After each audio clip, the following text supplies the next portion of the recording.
Il faut dire qu'il ne reste pas grand monde au Parti socialiste. 6,5 à la présidentielle, 9,5 aux législatives, 20 députés.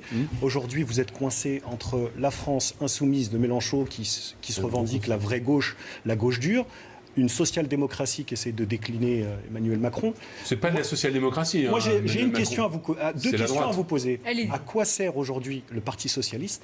Et la deuxième question, et j'aimerais un exemple concret, c'est quoi être socialiste en 2017? Parce que j'ai le sentiment qu'être socialiste aujourd'hui en 2017, c'est militer pour le Minitel à l'heure de l'intelligence artificielle. Bon, ça, c'est des belles formules. C'est des belles formules, mais vous en avez dans la très com, belles. non, parce que... Ah non, pas du tout. Je suis un entrepreneur, mais pas du tout dans la com et dans le concret. Alors, je voudrais que vous soyez aussi dans le concret. Vous êtes dans la com, vous avez fait de la communication beaucoup. Beaucoup, mais j'essaie de faire de la politique. Vous voyez, on peut faire même deux choses à la fois. Allez, les réponses. Alors, en ce qui de concerne François le Parti socialiste, il y a eu une consultation d'En Marche sur ses statuts. Il y a eu 60 000 votants, d'accord. Et nous avons, en gros, entre 60 et 80 000 adhérents. Et c'est pas des adhérents, puisque vous me parlez du Minitel et l'Internet, c'est pas adhérent à un clic, hein. Vous savez, c'est un peu archaïque. Alors, vous pouvez dire que c'est le Minitel. Mais quand on adhère au Parti socialiste, on se déplace dans une réunion, hein, on milite, on colle des affiches. Il y en a 80 000 comme ça. Sur Internet, ils en ont trouvé juste 80 000. Non, mais d'accord. Mais déjà, ça réduit un petit peu les différences de... Voilà.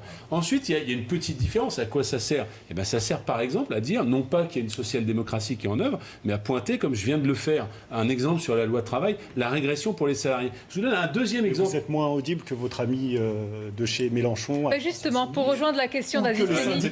Attendez, François Calfon. Mais vous m'avez pas répondu sur une question très précise. C'est qu'est-ce qu'être socialiste en 2017 et quelle est votre proposition très concrète?